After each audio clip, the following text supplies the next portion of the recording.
Okay, so Indiana wins the national championship 27-21 over Miami. I think a lot of us before the season would never have believed that that was going to be the case. Who was more likely to be in the game? Probably Indiana, based on what they'd done last year. But again, they'd kind of gotten blown out by Notre Dame in the playoff game. Certainly got blown out in Columbus at Ohio State last year. But here's the deal, man. They have a genius of a coach. He is, without question, the best coach in college football now. Curt Cignetti has stamped himself as that. The losingest program in college football history, over 700 losses, had 3 wins when he got there the previous season. They made the playoff the very next season. They won the title the season after that in year 2. 16-0. No other team in the history of the sport in modern era has ever been 16-0. Obviously, that's the expansion of the playoffs. LSU in 19, the famously historically great offense. Burrow throws for 60 touchdowns. They go undefeated. Could be the best team ever. Probably the most talented offense ever. Just trying to put this into historical perspective, ESPN was doing like the side-by-side of, Indiana's 16-0 and Yale from 1894 is 16-0. That's the other team to ever be 16-0. What are we doing with that? What are we doing with that? They didn't have helmets on. They didn't have helmets, period. They had like Yale vests on, sweaters. What rules were they going by? Like what formation? It's all triple option. What are we doing with the 1894 side by side to Indiana? Okay. I just thought it was funny because why even say that? And I get it. It's like, Rutgers, Yale, Harvard, Penn, the first ever CFB teams, like in the 1800s. You want to, I guess, pay your respects in a historical context. But, to be 16-0 in the modern era is something completely different. Indiana's the first team to ever do it. I think I'll just say it as that. All due respect to the 1894 Yale Bulldogs. Okay. Indiana had only won 3 bowl games ever before this season. They hadn't been ranked in the top 10 in 57 years. They hadn't won the Big Ten title outright since 1945. They last shared it in 67. They have 3 Big Ten titles ever. 1945, 1967, and 2025. Here is the golden Cignetti soundbite afterwards. Quote, I think we sent a message, first of all, to society that if you keep your nose to the grindstone and work hard and you've got the right people, anything is possible. In our particular situation in the athletic world, college football has changed quite a bit. The balance of power also. But we have the right people on our staff in the weight room, in the locker room, and we have great senior leadership and togetherness. And we had a really good quarterback that played his best when the chips were down. I can't get enough of this guy. I love Cignetti. How can you not love Curt Cignetti, love what he stands for as a 60-something-year-old guy who was on the Bama staff, took a chance, went back to a small school, built up JMU, took some of those JMU guys with them, Elijah Surratt, Aiden Fisher. Obviously, I love the story of Charlie Becker, a guy who was not a Cignetti recruit, but stayed with the program when Cignetti took over. By the way, he was a special teams player most of this season and last season, and then Elijah Surratt goes down with an injury for a bit later in the season. Back half of the year, he plays well, steps in, and then he is the hero of the Big Ten title game, and then he scores against Oregon, he scores against Bama, and he has the big back shoulder catch in this game. Dude, a couple of them, in fact. The 4th down back shoulders were so clutch from Mendoza. Even a 3rd and 7 late, midfield, they're up a score, up 3. If they don't catch that Becker back shoulder, they maybe punt it. Dude, and then obviously we have to talk about, and there's a million thoughts in my mind. I'm going to get to Mendoza. I'm going to get to Sig. Like, the Mendoza run when they're up 17-14 on 4th and 4, 4th down, and they call a draw play. They block it beautifully, and Cignetti said afterwards it was the same formation they'd called on the previous play, but obviously instead of a pass, it's a run. It's a draw play, and Mendoza just puts his body on the line. And he has been an underrated scrambler all season. They hadn't used his legs much in this game. He was using them to escape pressure, but not in terms of designed runs or even just flushed out runs that turned into big plays that has happened throughout the season for them. And then he comes up with the most iconic play in Indiana football history. I mean, probably. Certainly the most iconic play of the season in college football, and spins around, gets hit, stays on his feet, leaps for the end zone, takes another nasty shot to the back, extends the ball for a touchdown, doesn't even fumble it. I mean, the toughness on this dude, his arm was all scraped up. The shot that he took to split his lip earlier in the game, which was A, targeting, and B, a very late personal foul hit on a defenseless player when he didn't even have the ball in his hands for multiple seconds. Like, how the refs missed so much tonight was, I'm glad that the game ended the way it did without the refs completely messing it up, because they messed up a lot of this game. That Indiana did not get a whistle for this whole game. I mean, there were plays where Charlie Becker and Surratt, their shoulder pads literally popped out of their jersey because Miami was yanking them so hard, the DBs were, and there were no flags called. I mean, it was incredible how much Miami got away with on defense tonight.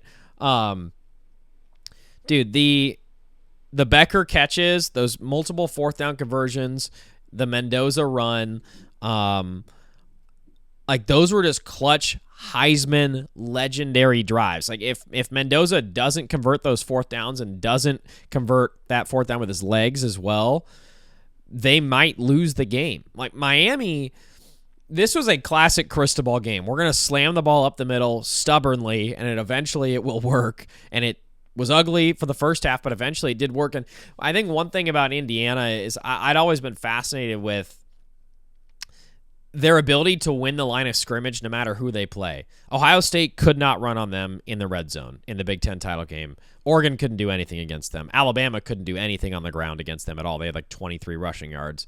Alabama's been a bad running team all season, but it was still a dominant effort by Indiana. To see Indiana, again, without Stephen Haley, without Kellen Wyatt, two of the best D linemen in the sport, to still be that good against the run consistently all year long against every elite team they played was incredible. Now, I will say, so the trenches were won without question by Indiana in the first half. I will say Miami really asserted itself on the line of scrimmage in the second half. I mean, Mendoza was taking shot after shot early, but he kept taking shot after shot in the second half, and Miami's offensive line kind of started to move Indiana a little bit in the second half. Mark Fletcher busted that one long run. He finished with 117 total yards. They averaged 5 yards a carry, Miami did. I'll pull up the box score. They averaged 5 yards a carry, and Indiana only averaged 2.9 a carry, but Indiana still ran for 131. Miami ran for 110. Mendoza with only 27 pass attempts, and that's the story of Indiana's season, is they like running the ball way more than they like passing the ball. I mean, it's usually 60, 70% run, as it was tonight, 45 carries, 27 passes.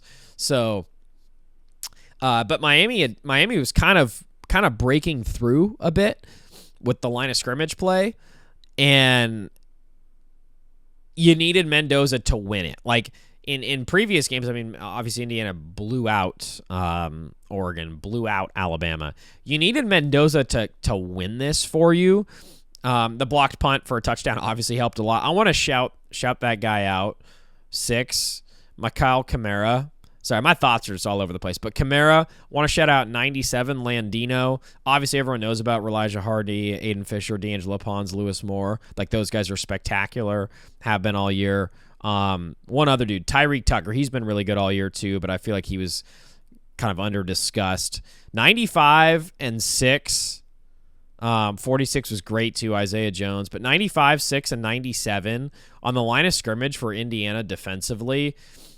There were so many plays where if they don't penetrate, beat a man, and make a tackle, Miami busts a long run or keeps a drive going. Those guys were incredible tonight. And again, that's without Wyatt and without Haley. And I love that Sig hasn't even brought that up, because those were arguably, I mean, Fisher and Hardy are probably their two most important players, along with Pons in defensively. But those guys are so important, and to be missing them to still be this good, I feel like is a kind of an under-discussed element of this Indiana team. But getting back to like the big picture Indiana stuff, I think you have to just realize that like in college football now, anything is possible. Like, you talk about the turnaround of Indiana. No one thought it was possible. They're the losingest team in the history of the sport, and now they're the national champions 2 years later. A couple things have happened. Let's talk about like why that happened. A couple things have happened. First and foremost, Cignetti is the best coach in the sport. Bruce Feldman wrote an article last night, been covering the sport for 40 years. He says Cignetti's the best coach in the sport. I think it's really tough to disagree with that now that they won the Big Ten title and the national title. So that's number one. But also, the legislation as it currently stands is you can just go portal shopping, and anyone can do that, and everyone knows how to do that. And I will say, there are a lot of programs that are funded as well as Indiana and Miami. Miami's extremely well funded. There are a lot of programs that are funded as well or maybe better that didn't even make the playoff. Texas, Michigan, LSU. Those teams have as much money as anyone, to my knowledge, and they didn't even make the playoff. So it's not just the funding, okay? It's understanding legislation in college sports and how to adapt to that perfectly in real time. And what I really am drilling down to is that Cignetti identifies talent probably better than anyone, and he identifies the way in which that talent can help him win. And what I mean by that is Fernando Mendoza is 22 years old. Like in the Peach Bowl semifinal against Oregon, it was painfully obvious how much better, how much more experienced he was than Dante Moore. But Dante Moore's only 20. The lights were way too bright for Dante Moore in Atlanta. Way too bright. He gave Indiana the game. Mendoza, because of his experience and how great he is, he's obviously just a way better player than Dante Moore. But because of his experience too, being 22, 2 years older than the other QB, that's like a pretty big difference when you're that young. And so Sig has identified these older players. Now, Becker's young, but Surratt, older player, Omar Cooper Jr., older player, Hemby, the running back, fifth-year transfer from Maryland. Like, a lot of these guys are older players, Aiden Fisher, and that is kind of the secret sauce with Sig. Now, the other secret sauce is something I wrote about on my Substack, PrestonHiefield.substack.com. Check it out. Is the job's not finished mentality. When he finally cracked a smile last night, that was the first time I'd seen him smile all season. Now, maybe after the Penn State game, but you know what I mean? Generally speaking, and certainly in the playoff run, he didn't even crack a smile after they won the Big Ten title. Their first Big Ten title since the 60s, first outright title since the 40s. He didn't even crack a smile. No Gatorade bath. Have you guys noticed? No Gatorade bath until last night. And I am sure that's intentional. I'm sure he told his players and staff and everyone, don't you dare Gatorade bath me until we win the national title, okay? And then finally, for the first time in his Indiana tenure, they Gatorade bathed him last night, and he cracked a smile. That job's not finished. Chip Kelly, win the day, never satisfied, discipline, next play. Like, your team's almost robotic, but in a good way. That is his leadership style, and it works perfectly. That is the secret sauce of Sig, is the always disciplined, never satisfied, no smiling till the game's over. And you can just tell, like, Indiana's so much more disciplined than Miami. Miami was committing penalties left and right. By the way, that was a big false start on Smith, the Indiana first-team All-Big Ten O-lineman last night. When it was 3rd and 1, Indiana gets one more yard, they win the game, they can kneel it out, and instead, false start, moves them back. They have to settle for a field goal. By the way, I was kind of surprised Sig settled for a field goal there. Like, if you go for it, you win the game because Miami was out of timeouts or had one timeout left. If you go for it on 4th and 4, by the way, at Miami's, what was it, like 15, something like that? If you don't get it, they still have to drive 50 yards to get in field goal range. Their kicker had already missed one. Their kicker was, he was a mess against A&M. He missed the only one, or one of the only ones he took. He missed the only one he took last night. And granted, it was from 50 and it hit the crossbar, but still, or the upright, but still, like, I don't think Miami was exactly thrilled with their kicking situation. I'm kind of surprised. I would never, no one should ever question Sig, but I was just kind of surprised they didn't go for it on 4th and 4 to ice the game there from like the Miami 15 with a minute and a half left. That would ice the game had they gotten it, and they've been so good. But regardless, they settle for the field goal. They go up 6, and they force Miami to force the ball downfield, and Carson Beck ends up throwing that pick to lose the game. And, I'll get to the Miami side of this in a second, but just to continue with Indiana, I think what this win does is really pump that belief into any program. Like, if you are Penn State, it was a disaster this year, but if you have a new coach that you believe in and you have all the funding in the world, why not you? Seriously, why not you? If you're Oregon, you've been knocking on the door for that national title for so long, played in 2 title games in the last 15 years, was in the Final Four this year, obviously have won a handful of Rose Bowls and Fiesta Bowls, et cetera, in the last decade. Like, you've been so close for so long, knocking on that door. Why not you? Why not you? And I just think, I think if you understand what it takes in terms of alignment you need to be spending. You absolutely need to be spending, and you got to have the right coach. But you have to. I think the Cignetti approach is to recruit these veteran QBs, like he did with Mendoza. He'll do that with Josh Hoover, the TCU QB, who's been groomed, developed, and then he'll just plug and play him next year. Obviously, I'm sure he does a great job coaching the back shoulder throws and the sprint outs and everything that's involved with being the Indiana quarterback. But you get a developed player at the QB spot and other spots, and that is kind of the secret sauce for Sig. It would be really tough to pull off this turnaround if the transfer portal didn't exist. Like, if you're Cignetti and you have to just recruit kids straight out of high school, I don't think this turnaround is possible. But he's just playing by the current rules where you can grab players in the portal already developed and plug them in, and look what happened. So I just he's got the magic sauce, man. It's the discipline, it's the win the day, and it's recruiting veteran, already developed players. Like, how did it work out for Bryce Underwood this year to start at QB? He was a 5-star recruit, probably a higher ranked recruit than anyone in Indiana football history. It was awful for Michigan this year. Now, Sherrone Moore turns out was a mess of a head coach behind the scenes and probably on the field as well. But when you're a true freshman, is my point, it's really tough to be a really good college QB. Like, Mendoza's 4 or 5 years older than Bryce Underwood.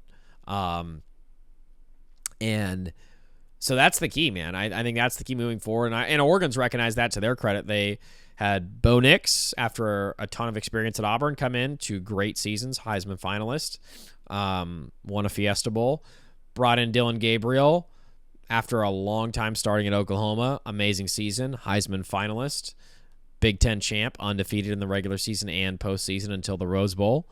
And then this year, Oregon struggled a bit more at quarterback, right? Dante Moore came in. It was not good, folks. Oregon averaged, I looked it up, against their 6 best defensive opponents. Oregon averaged 18 points a game on offense this year. It was bad on offense this year for Oregon football when it mattered most. And I think a big part of that was Oregon was just nowhere near good enough or experienced enough at quarterback. And Indiana's the opposite. So yeah, man, it was an iconic performance from Mendoza, and that was the last thing to put a bow on. To put a bow on Indiana, as I've gone 19 minutes here. To put a bow on Indiana,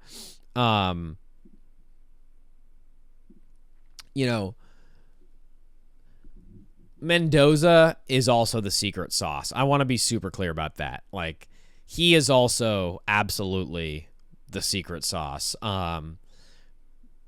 Their line of scrimmage play is incredible and underrated. Aiden Fisher, incredible player. Elijah Hardy, incredible player. D'Angelo Pons, incredible player. Lewis Moore, hard-ass hitting safety. Always in the right spot. Incredibly disciplined, incredibly well-coached. But Mendoza, all due respect to Curtis Rourke last year, shout out to the Mac, he took them to a completely new level this year. Now, Sig's system took him to a new level. Another year in the Sig system is what I mean to say. Surratt and Cooper Jr. back again. Becker emerging. Love the fullback, by the way, 37. He had a couple big grabs in the Oregon game. Scored their first touchdown in this game. But Mendoza really elevated them. I mean, his accuracy. There were plays in the Peach Bowl where Oregon covered Surratt perfectly, and Mendoza still threw it in the back shoulder. An Oregon DB was draped all over him, even had a hand on his hand or his arm. He still made the catch. Tonight, couldn't cover Charlie Becker much better. Mendoza still made the perfect throw. The fourth down conversions. The fourth down run, again, was just iconic. Putting his body on the line, and his scrambling ability is insane. I mean, dude, he's 6'5", 225 with incredible accuracy, really good arm strength, good running ability. It's not a fluke, man. That guy's going to be the number one pick and should be. He is really, really good. It's not a product. It's not just a product of Indiana. He was great at Cal last year.